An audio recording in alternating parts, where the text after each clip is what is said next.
NextGen Economy Podcast, Accelerating Breakthroughs. This podcast is brought to you by ExO Economy, transforming the world economy for a better future.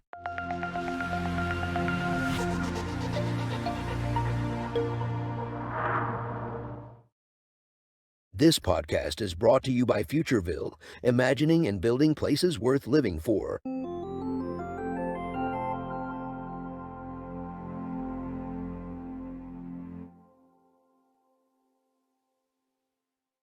Hi, this is Angela Fay. I am super excited to introduce you to Luke Hohmann, CEO of FirstRoot. We are both part of a community growing to 17,000 coaches, consultants, CEOs called the Open ExO community, transforming the world for a better future. We met as part of a pitch event. 7 entrepreneurs were pitching a new business idea. Behind that initiative was FirstRoot, a participatory investing experience where everybody that participated in judging or ranking or supporting these pitches got some digital currency. We got to vote with money, and the people who got the most investment from the initial pitch won a much bigger prize, and that was the group that got ongoing support from the community. It was such an exciting process that I had to learn more. So I gave Luke a call. We've started chatting. I have found out way more about FirstRoot. But before we get into FirstRoot specifically, Luke, geez, you're an author of 4 books. You have an amazing past. Can you just share a little bit about your entrepreneurial journey? Thank you so much for having me, Angela. And it is an honor to be associated with the ExO and Open ExO community. There's so many good people and they're doing, such interesting work. So my entrepreneurial journey was a little bit of an accident. I was working for an Israeli security firm, Aladdin Knowledge Systems, way back in 2001 and 2002. The first American Bush president decided to go to war, and my wife and I decided that maybe traveling as much as I had been in the Middle East was not the right choice for a growing family. I had 2 young kids and we wanted more. I decided that I needed to get a job, but it was still the .bomb aftermath. So I couldn't get a job. There's no job. So I sent an email. I was super clever. I sent an email to 40 friends saying, hey, I'm looking for work. Who wants to hire me? And one of my friends, Glenn Spangenberg, emailed me right back and said, hey, we're doing some work here at Qualcomm that could use your help. Come on down. And I said, okay. And Glenn and I had worked at a much bigger company, Electronic Data Systems, Ross Perot's old company. And one thing led to another. I ended up flying down. Qualcomm became my first client. I started a consulting firm, ended up working there for 5 years. The consulting firm grew and it was really satisfying. But after a while, I had written my 3rd book during that time frame about innovation games, which are a set of techniques that you use to gain better customer insights. So it's like market research done through games, and it's amazing. And it creates these amazing breakthroughs because surveys don't really get at what people's thinking, what they're really thinking, but gameplay does, because it's hard to imagine yourself being a different person when you're playing a game. So anyway, one thing led to another, and I realized that I wanted to put this online. So I started a company to put the in-person techniques of innovation games, which was in my book, into an online format. So again, cleverly, I called it the Innovation Games Company. Love it. But then I started to do more than just innovation games and created more techniques. And so we rebranded that Contenio, and Contenio became a global leader in participatory budgeting solutions for large enterprises, people who had to manage investment portfolios and product portfolios with distributed teams, with large budgets, complex negotiations among all A-list people, all leaders who are very strong-willed. And we ended up over a decade helping clients like BMW and Salesforce and eBay and Aegon and all sorts of companies around the world make decisions on more than $3 billion in investment portfolios. Wow. I started to see the power of what happens when you include people in these participatory techniques. So I started doing it in the public sector for cities, notably San Jose, California. I met a wonderful woman on a plane ride, Kim Lash, and she started talking about the prioritization problems of the city budget. And I thought to myself, I solve this kind of prioritization budget problem for big companies all the time. And I just out of the blue blurted, I'll do it for the city of San Jose and I'll do it for free. Oops, So, pause. and then, so I did. And that became a nonprofit, Every Voice Engaged Foundation, where we were taking the same techniques that we were using in business, putting them in the public sector and seeing this amazing success. Now, what I learned was the technique had actually been simultaneously invented a few years earlier in Porto Alegre, Brazil, under the name of participatory budgeting. So you started to see this convergence of, hey, wait a minute, we want to have people doing collaborative work. The big distinction is I'm a Silicon Valley tech entrepreneur. So what most people were doing in person, we were doing online to enable scale and to promote engagement by getting more people involved. And I started to do it with kids in schools. And it was this radical breakthrough. The idea that we can teach kids financial literacy and we can teach kids civic engagement through a simple technique. We give them money to invest in their school and we support them through the process. This radical idea of we teach kids how to manage money by giving them money to manage. It sounds radical, it sounds breakthrough, but it also sounds like incredible common sense to me. And so let's just talk a little bit about that. I know one of your massively transformative purposes with FirstRoot is creating the next generation of impact investors. Why is that so important today, now more than ever? Yeah, and I want to point out that even though I'm part of the ExO community, I also believe that people need the advice and perspective of other people because we get so, wrapped up in our own, like what's right in front of us.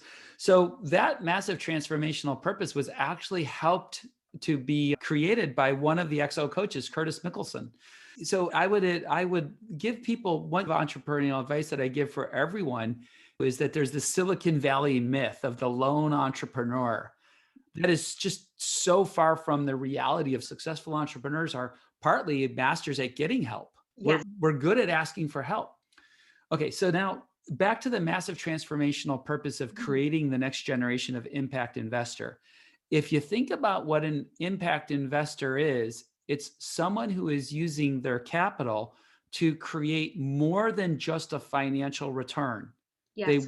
If you imagine your investments on two axes, one axis is financial return and the other one is social benefit.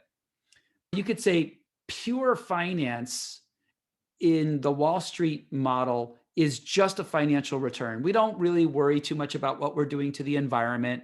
We don't worry too much about what we're doing to wages and other people. And, if they lose their house, that doesn't matter. I've got my boat in the Hamptons. Right. So those people are just after one axis. If you look at the other axis, you see this wonderful philanthropy, but it may not be sustainable because if you can give money to someone, but if there's not a sustainable economic model, it's not going to be achieving the goal you want.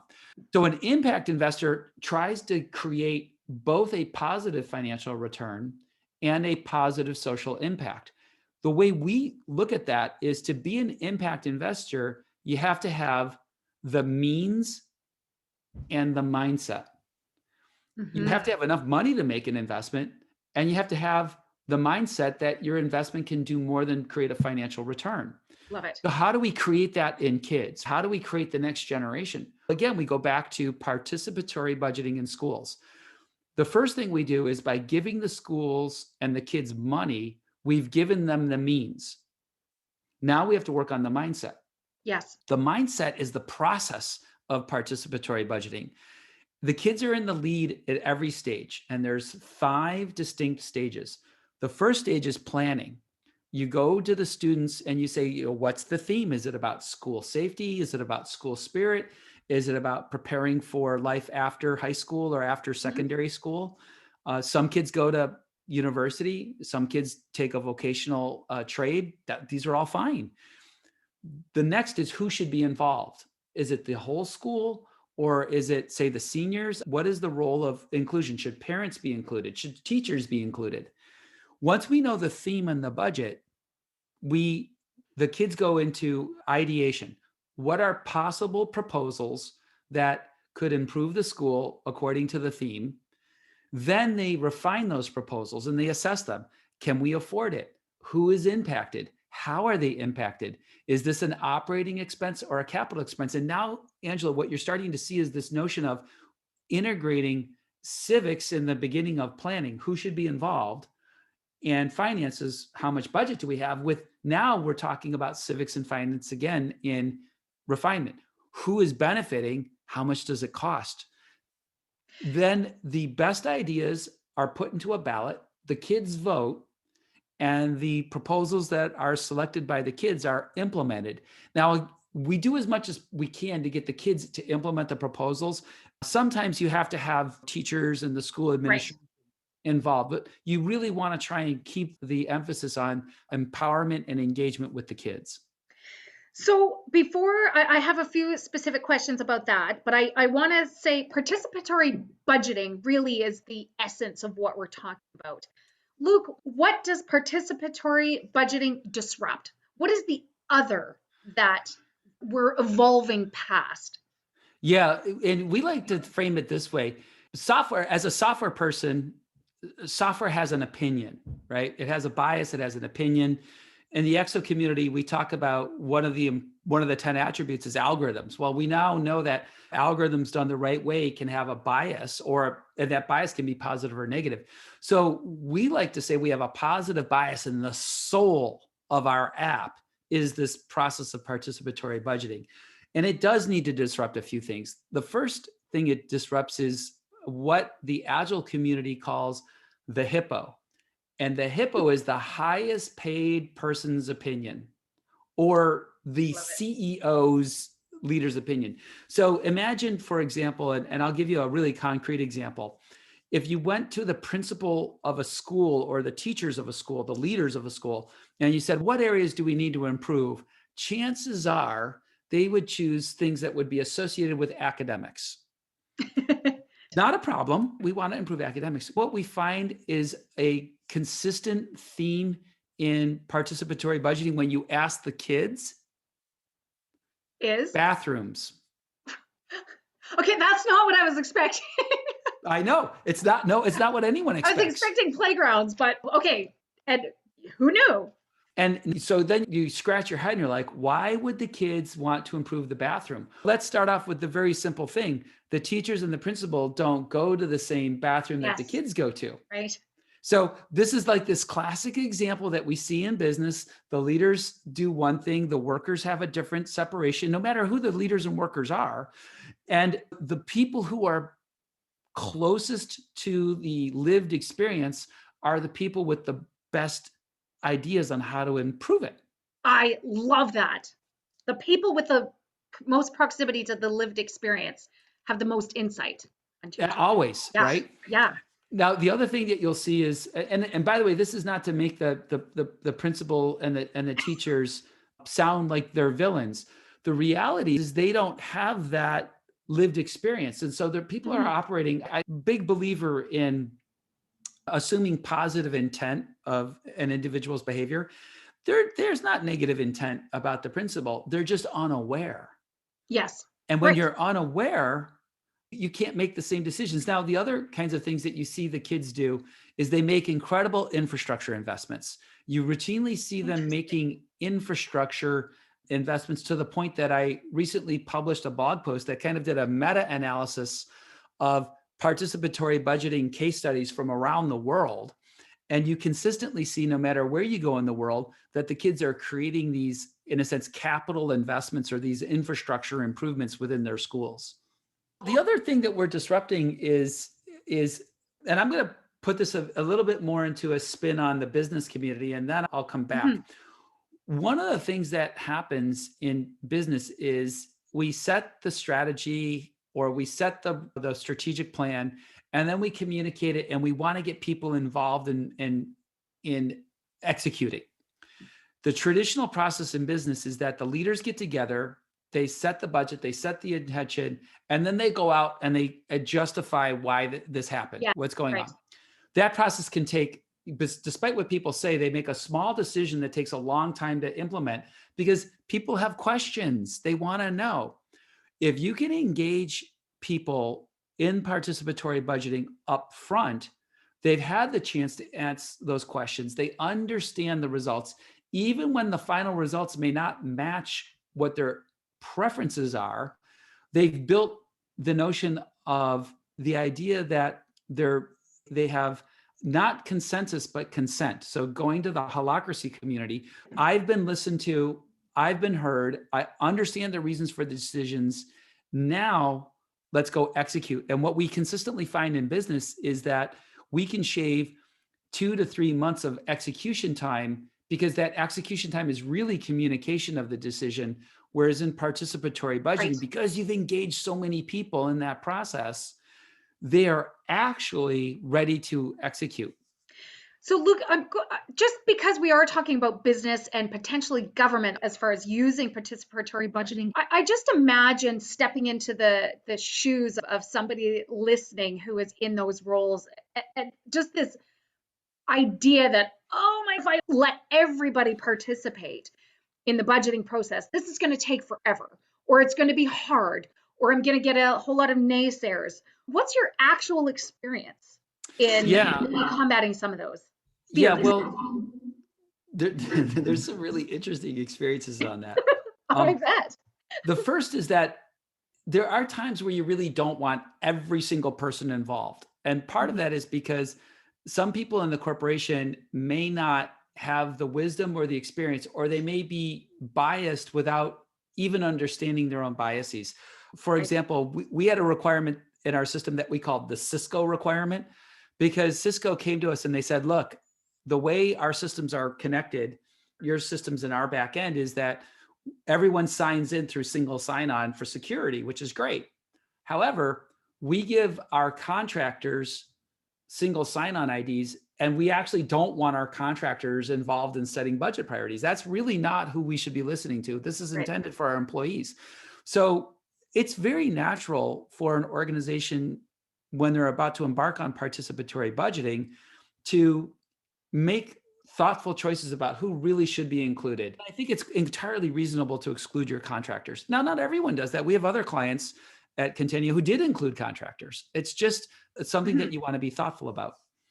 The second thing is, we did a project for a company called bwin Party, which is a gaming company in Europe.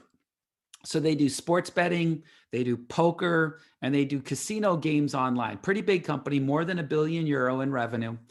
What we did with them is we had the leaders do one round of prioritization. The managers and directors do the same content, but they weren't mingled. So we could look at the results. Okay. So here's what the results were. And this is very common in other organizations. The top items were strongly supported by both organizations. However, there was one item that there was a strong discrepancy. The leaders wanted to do it. The rest of the second level leaders didn't. And when we looked at the data, we found that there was an item, a different item, that all of the rest of the leaders wanted to do, and none of the senior leaders wanted to do. And so we brought those two items to their attention. And we said, look, this is the reasons why the leaders didn't vote for this and did vote for this. And when that information was presented, the leaders at the company said, we were unaware of that. We didn't see that. Interesting. No. So we agree with our extended leadership team. We're going to not support what we had thought. And this is about the sharing of information. Yeah. And by the way, it goes both ways. I'll give you another example. We did a project for VeriSign, the security company, where we did the exact same structure. Leaders, rest of the leadership team. Yeah. And there was a project that they really wanted to support, and no one else over here even did anything with it. Like, it was completely dead. And I went, and the head of the organization, Sally Peterson, she says to me, Luke, this is really important. What do we do? And I said, Sally, leaders need to lead. And if there are reasons why this is important, then we need to explain why you're still going to choose this forward, even though no one chose it. So we put together an education plan because we knew exactly the project that was at issue. We communicated to the organization, and then we asked the organization, what do you think? And to a person, they said, had you told us what Right. that was, Right. of course we would have supported it. That's a great idea. And so the leaders were now realizing that they had been talking amongst themselves so much that they forgot the communication plan to the rest of the organization. And again, this is all people. This is 350 people in 5 locations around the world. So you can see how the leadership team may not have had a good communication plan, but that's not an excuse for not having a good communication plan. And it sounds to me, I'm seeing an awful lot of threads merging here where participatory budgeting really is a communications tool, right? It is. It's an opinion tool. I'll give you an example here from our philanthropic work. So we're in the city of San Jose, and at the table, there's 6 residents. And so what we do to make sure that we have conversations is we don't take 100 people and put them in a single room. We take 100 people and we organize them into multiple small groups. Each small group produces a result, and then we aggregate and analyze the results. So at this table, there's the city budget, and I'm just going to pick round numbers to make the math easy. Yeah. So imagine there's $80 million and there's 8 people at the table. Each person at the table gets $8 million. That's an equal share of the budget. And they start investing in city services to give their priorities and investments. Well, at the table is this 16-year-old girl who's very reserved and a little shy. And at the end, the facilitator says, I see that you have quite a lot of money left in your hand. Where do you want to spend it? And she says rather quietly, the thing that's important to me, I don't have enough money to fund. And all the adults at the table are choosing like parks and beautification. But what I need and what I want, I don't have enough money. And the facilitator says, well, what's important to you? And she says, I live in a pretty rough part of the city, and there's a lot of gang violence. And if I wear the wrong colors just walking to school, I could get beat up. So I want to fund the anti-gang effort and the anti-graffiti effort, but I don't have that money. And then you could see these much more affluent people at the table. 3 moms start crying. They're Absolutely. like, they change the priorities. And my higher level point is, when you are making a spending decision, your opinion and technical advice is what you're seeking. Example, my wife and I are both runners. If I go out and buy a new pair of running shoes, she's not really going to care because it's a small purchase relative to the household. Yes. It's a frequent purchase, right? About every 3 to 4 months, I'm going to buy a new pair of running shoes. And who cares what they look like? The opinion is the technical opinion of the person at the running shoe store who might say, hey, there's this new model. It might be better for your foot. That's a technical opinion. Now I have 4 kids. I have a minivan. Now I know why you really use runners. Yes, I have a minivan that looks like it has had 4 kids. And my wife and I have had that talk. You get that talk from your mechanic who's really, this is the last repair. You can't. And so we've started budgeting for a new minivan. Now, how do you feel my wife would react if I drove home in a new minivan? Right. Think she'd be happy? No, because that's probably, like you said, it's a bigger investment. She's going to have to deal with the consequences of the features and benefits every day. So are the kids, right? So does her opinion matter in that purchase? Of course. And my kids, now that they're older, right? Now, a 2-year-old, they don't get an opinion, but I've got a 15-year-old, a 17-year-old, an 18-year-old, a 20-year-old. Do their opinions matter to me? Of Yes. course they do. Now, do they get the deciding vote? No. Unless they become the young person that presents an idea that you haven't thought of yet. They may end up with the deciding vote, Right. but They maybe may not to start out. That's right. And that's the point of participatory budgeting, right? Is this notion that when you're making an investment, the opinions of other Yes. people actually do matter. Matter. You Yes. wouldn't buy a vacation home in Canada on Lake Superior, which is, of course, one of my favorite spots. You wouldn't buy a vacation home without talking to your investment advisor, Yes. right? Is this tax? I don't know the tax laws in Canada, but is this tax deductible? And what's the impact on my mortgage or my financial advisor? Can I afford this? How's my income? Is this something I could do? That's the kind of thing where investments, we want to talk to other people, and we've got to stop promoting this individualistic notion that I get to do what I want without regard to what other people think. Really, not so much. And there's a couple of things I want to go back to in the schools and talking about FirstRoot. So I think I have a pretty good sense of what participatory budgeting is and how FirstRoot works. We talk about,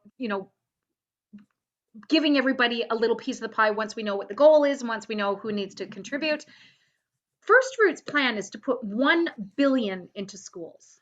Yes. So how are we going to do that? So you have a massive transformational purpose. And then, like many entrepreneurs, I draw ideas from different places. One of those is the ExO provides a blueprint for how to scale a company. But there are other really good ideas, like the big, hairy, audacious goal of Jim Collins. So our BHAG is to get $1,000 or more into 1 million schools globally and watch what happens when kids have $1 billion in capital at their disposal. Wow. Now, what could you do with that? Let's scale it back.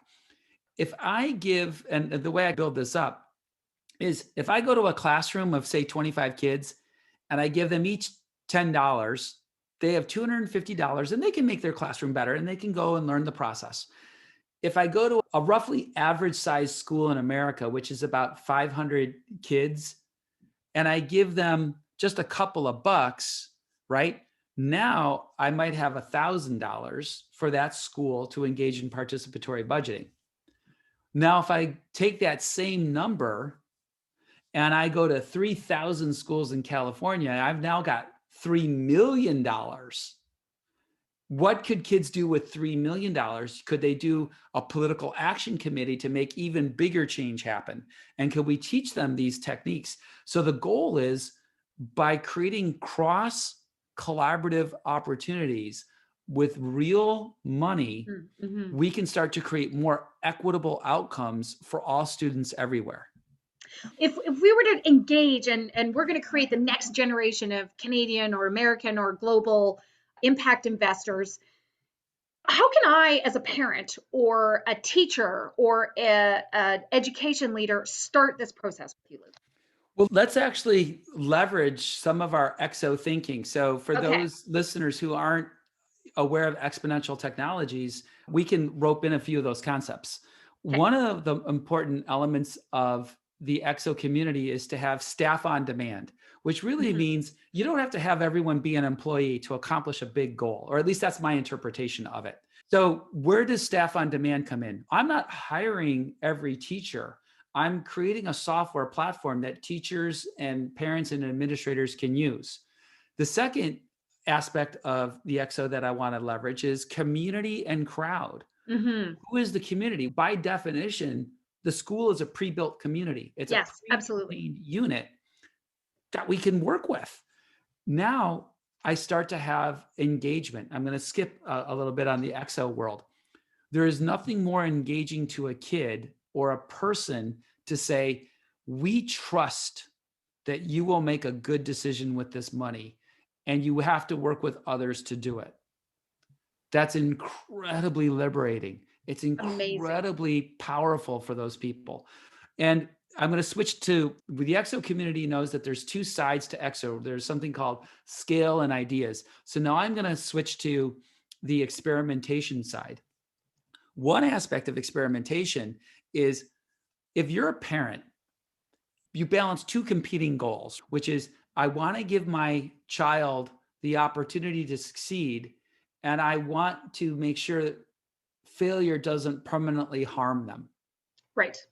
So I want them to learn how to drive, but I don't give them a Ferrari on their first car. Darn it. Darn it. So what we notice in participatory budgeting is the amount of money that you give to the kids doesn't have to be massive, because if it's massive, parents worry about failure. So if I were to walk up to a school in Canada and say, hey, here's $1 million to the kids, the parents would freak out. They'd be like, oh, we got to watch what the kids do. But if I walk up to that same school and I said, here's $1,000, they're going to go, yeah, okay, kids will learn something. And they might make a mistake. But $1,000 is in the realm of most people's band of acceptable level of mistake if the kids were to make a mistake. Absolutely. And that's how you can get this involved across the schools. And it just is one school at a time. So we're going to try and find one school that's going to adopt FirstRoot, and I'd love it to. I have total vested interest, of course. My kids are 12 and 14. So if I can engage a greater community to help them become the next generation of impact investors, I'm all for it. And I want to add one more thing about this, Yeah. right? We designed FirstRoot extensively to match how kids work today. So the interfaces have a lot of like design elements. It's not an exact match of social media, because a lot of social media is very detrimental to the health of our children. But some of the design aspects are very useful. So for example, when you're creating your proposal, it looks a little bit like Instagram, and you can create a photo. And so the kids have, and we've done a lot of usability testing, and the kids are like, oh, I like this. Oh, I can invite my friends. There's a simple invite code. You just put it in, you're invited. There's a lot of social and safety controls that work the way kids are using software platforms now. Because the other element that's our secret, like how can FirstRoot win? It's because most educational technology, ed tech, is garbage. It's awful. When you see what our kids are being forced to use in terms of their homework assignments and their tracking and their grading and their, homework, it's just awful. And it's funny, just by creating beautiful software, we've already had kids say, I like using it. Yeah, absolutely. I like this. One of the exciting things, and I didn't know before we dug a little deeper today, that you've already actually launched and had lots of experience in participatory budgeting in schools, in families, in private and public sector. But as I experienced the technology myself, dug deeper into what FirstRoot was doing in schools, I was excited in what I consider it to be exponential, I'll call it transformation and economic development. I use the example of BIAs, business improvement areas, and I work with property owners and proximate property owners in future-proofing their business model, their mindset as well. Can you share a BII application? I've been doing participatory budgeting in cities, notably San Jose, for almost a decade. And here's what we have found. That pool of money, actually, you can mentally break it up in two big buckets. Some of that money could go for true infrastructure, pipes, plumbing. What you'll find is that the residents of a city or a community or a building, when it's a super technical infrastructure decision, they actually want the leaders to do their job. Take out the lead pipes. Yes. Give me something that's safe. I don't know what the standards are for, you don't live where I live in California, but in California, we have a perpetual drought, we have earthquakes, we have fires. So I'm expecting that if I were to update my landscaping, that the person who helps me in that process is technically competent to help me select drought resistant plants, because I don't know plants. I'm a software dude. However, when I'm also looking at those plants, I want to have a voice in, of these 3 plants that meet the technical goals, which one do you think is the one that you find appealing? And it's this balance of some of those funds should be the responsibility of technical leadership because they're very technical decisions. Mhm. But the problem is, as you point out, the old model is every decision went to the hippos. And the hippos should be the people who say, okay, this is a technical decision. Even I will listen to the expert's advice, Right. something that we desperately needed in America. And now we're starting to get it again, as opposed to I'm just going to ignore science, or I'm just going to ignore facts, or I'm just going to ignore data.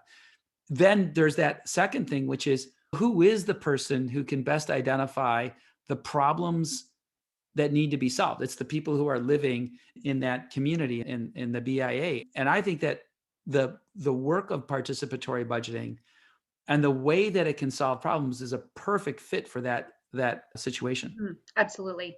And I think that's why I was excited to talk to you, Luke. This is where the global audience comes into play. I wanted to introduce the idea that not just FirstRoot, but there are probably other technologies and companies that are focused on participatory budgeting as a concept should be adopted regardless of whether you're public, private, your schools, because really, whether it's the next generation, meaning the kids younger than us, or just the next generation of thinkers, need to make sure that they are operating in impact investing and leveraging community, crowd, untapped assets. And I think that corporations are starting to realize, how do I get a multiple out of the corporate social responsibility that I might be doing?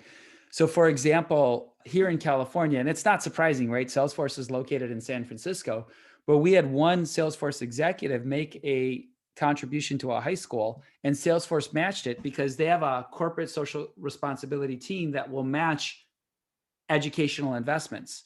So there are many companies that actually have corporate social responsibility programs that are associated with education.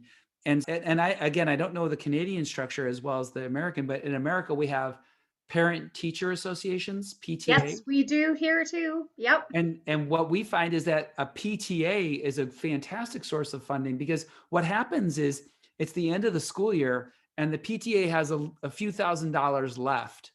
They don't know what to do with it. So they just go, oh, I'll give it to the teachers. If you're just going to go, oh, I'll give it to the teachers, why don't you just go, oh, why don't we give it to the kids? And for a couple of PTAs, they were like, what a great idea. We never thought of that. And again, there's no ill intent, positive intent. They just didn't think of it because they didn't have the technology that made it easy. And that's what we're after with FirstRoot. We're after creating a gorgeous, super easy to use, log in, create your PB cycle, put it in the budget, invite the kids, let them go. And I think you and I already spoke about overcoming the feeling of powerlessness and empowering them, even if whether they agree or not with the final spending decision, being active in the decision making and becoming aware of the concerns of other people, I think is absolutely one of the amazing shifts that we can make through this process. But that's also a lesson for the kids. Every company, every home, every business, every government, you have, these many ideas that are good and you have this much money. Yeah. And learning that you have, like you mentioned families. So let's build on that. Absolutely. I do participatory budgeting with my kids and my family. And the three areas where we do participatory budgeting in our family is in family vacations. My wife and I, as the leaders of the house, agree on the amount of budget that we have for the vacation. And then we might have a few ideas about where we want to go. But then the kids get involved because the kids need to know that even though I've got this much money in the budget, if we decide to travel, well, I'm going to take this much away for the travel. Then I need lodging. Then I need food. Right. And so you start to really teach kids the true basics of financial literacy of like, how do I make very important budgeting choices? The second area that we do participatory budgeting is in charitable donations. Some religious practices use a word tithing to talk about 10%, or what we do is we set up amount that we want to donate to charity, and then we get the kids involved in helping make that choice. And the last one is in home improvements. So every now and then when we're talking about, we want to make some home improvements, why not get the kids involved? I don't sleep in their bedrooms. Yes. I don't have that same experience that they do. The Great reason I'm choice. bringing that up, Yeah. Angela, is that we know one of our goals is part of creating the next generation of impact investors is to create that means, right? What we're doing Right. is we are making our software free for families. So if you have a family and you want to do participatory budgeting, you can create an account, and that account will let you do participatory budgeting programs in these kinds of areas with your family. So you can start to experience, and the kids, our hope, and this is a hope, our hope is that for kids who are living in families who may not have as much financial literacy, they can say, look what I'm doing at school, and they can be the carriers of bringing that into their home environment. Amazing. Now, Luke, I just have to ask one pragmatic question. How do you get that first 1,000 in the account? What is it? Is it actual money? Is it digital? Yeah, it's actual money. Okay. It usually, so the two primary sources are the principal's discretionary budget. Every school has a leader, the principal. Our charter schools have a CEO, but that leader always has a small discretionary budget because you have to. You just have to have the ability to, like, your mad money or whatever. We have found that almost always there's a few $1,000s in the discretionary budget that principals can tap into. And then the second source is the PTA. And many times we'll see the principal and the PTA collaborate to create a slightly bigger amount. Okay. And again, we're talking about 100,000 or 500,000, or we're talking somewhere between $1,000 and $10,000. Perfect. I love the idea. And then transit. So that's the schools transitioning to the idea of a BIA or a business. You could have spending in, say, marketing or media or economic development, where you had earmarked some money for a project. Putting it online means that you can get to way more people purely by, if you couldn't attend the meeting, then or people didn't think to invite you because you weren't on the list, but you have to get a list. Whereas when it's your peers saying you need to be part of this, and there's an online component, I just think you're going to broker a lot more constructive input through the process. Yeah, I have a fun story about this one in business. I was in a room at a major Silicon Valley company. I won't say who, but think billions and billions. And I'm with a leader, and this gentleman who is a leader is like the nicest person you'd ever meet. Like, you want to work for this guy. He's really kind. He cares about his people. And one of the things that we were talking about was the very tough budgeting process that we were about to start, because the company was facing a bit of a downturn and they needed to shave about 5 to 7% of the budget. Okay. And so it's going to be tough, right? I said, let's do this participatory budgeting, and we'll just do it in person. And I said, you've got distributed team, other parts of the world. How about we go online? And I said, I think you want to be careful at times about body language and inadvertent but coercive behavior. And he goes, he said, could body language affect the result? And the room snickers. So now I'm going to give you the rest of the story. And I said to this gentleman, I said, could you just stand up? So all 6'6", bald-headed, tattooed man stands up. And I said, so do you think your body language could inadvertently affect outcome? And he said, you mean, am I? And then the room starts laughing, and they're like, no, I love it. Okay. You're great, but not everyone knows you like we do. Right. Not everyone knows you the way that we do. And when you say something, we know what you mean, but people who are new to our group, people who don't work with you as frequently, people who are other parts of the world, so we actually did an online session, but like the session you did, we turned off the ability to have video, and we just focused on audio and other mechanisms, because we don't even want at times body language to inadvertently coerce other people into an outcome. And you actually slipped in something really important that I want to bring to our awareness. You talked earlier about the story of the young, quiet youth in a room full of maybe more hippo profiles, we talk about the big burly presence of a CEO who might influence, but you brought in very subtly there a distributed team. And in this day and age, when so many people are distributed, whether it's a local company who's distributed in their homes or a company with experts from around the world, this allows us to cut through culture, body language, those innuendos of not some cultures are very hierarchical based, and so they will always default to the leader above them, whereas others are more flat. Cuts through a lot of that in order to get that voice. Absolutely. You're totally correct. And when I teach advanced collaborative design and advanced collaboration techniques, we bring into this. I have a talk about how do you create culturally relevant collaboration patterns. Asian cultures for sure have a power distance that's very different than Western cultures. And you need to understand it. Sometimes, for example, in Asian cultures, you won't put the subordinates with the superiors precisely because of that kind of an influence. And you need to think about who's collaborating with whom and how do I get that insight and that best result. So there's a lot of richness there in this process.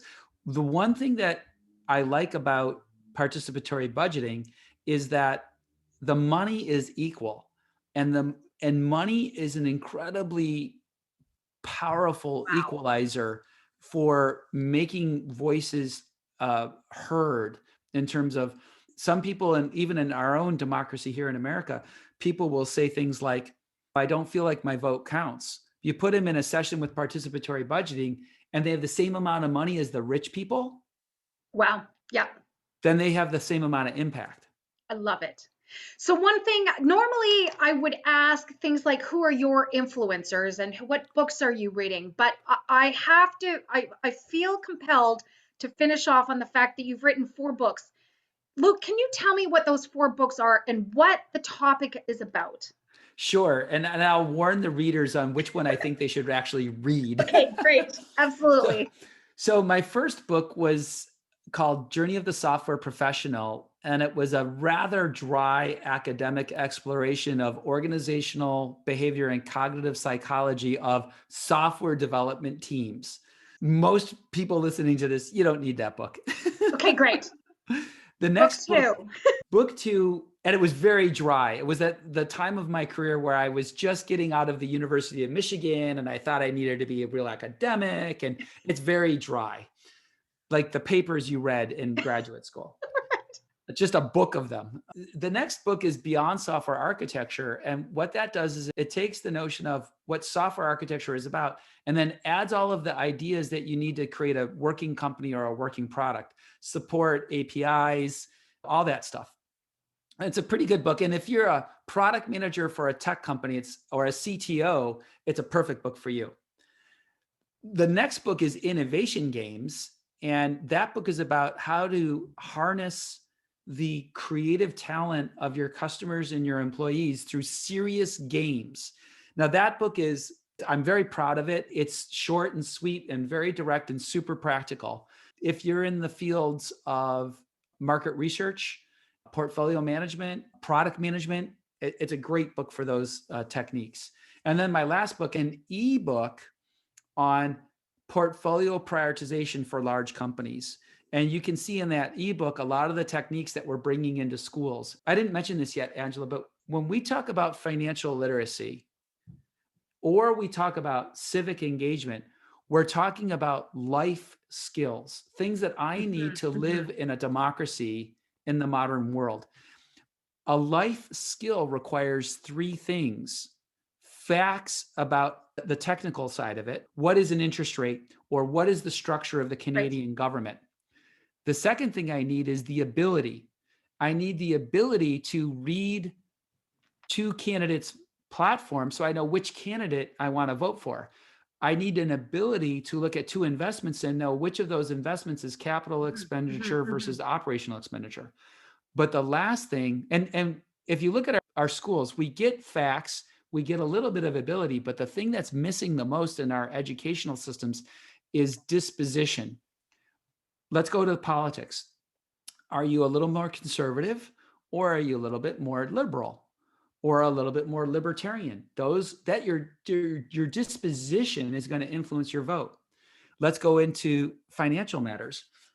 Are you a little bit more risk averse, or are you a little bit more risk tolerant? Again, that's going to affect how Right. you behave. And for life skills, we have to give our children experience in all three areas. And participatory budgeting does that. It gives you experience in all three areas to create a better outcome for our students.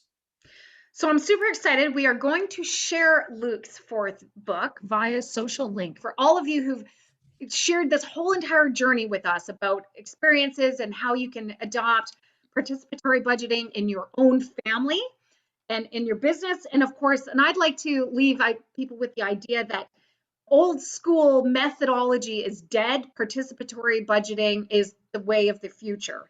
And was it your last book, Luke, that Guy Kawasaki wrote your forward with you?